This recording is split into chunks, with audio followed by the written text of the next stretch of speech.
বহুল আলোচিত ২১ August grenade হামলা মামলায় যাবজ্জীবন কারাদণ্ডপ্রাপ্ত তারেক রহমান ও মৃত্যুদণ্ডপ্রাপ্ত সাবেক স্বরাষ্ট্র প্রতিমন্ত্রী লুৎফুজ্জামান বাবর সহ সব আসামির খালাসের হাইকোর্টের রায় বহাল রেখেছেন আপিল বিভাগ। বৃহস্পতিবার সকাল 10টা 5 মিনিটে প্রধান বিচারপতি ডক্টর সৈয়দ রিফাত আহমেদের নেতৃত্বে ৬ বিচারপতির আপিল বেঞ্চ এই রায় ঘোষণা করেন। আদালতে তারেক রহমান বাবরের পক্ষে শুনানি করেন advocate S M. Shahjahan, advocate Mohammad Shishir মনির।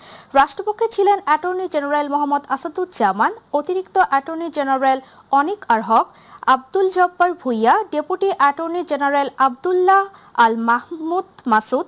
এর আগে ২০০৪ সালে ২১ আগস্ট নির্মম গ্রেনেড হামলার ঘটনায় দায়ের হওয়া মামলায় বিএনপির ভারপ্রাপ্ত চেয়ারম্যান তারেক রহমান সহ আসামিদের খালাস করে হাইকোর্টের দেওয়া রায়ের বিরুদ্ধে রাষ্ট্রপক্ষের করা আপিলের ওপর রায় ঘোষণার জন্য ৪ সেপ্টেম্বর দিন ধার্য করেন সুপ্রিম কোর্টের আপিল বিভাগ।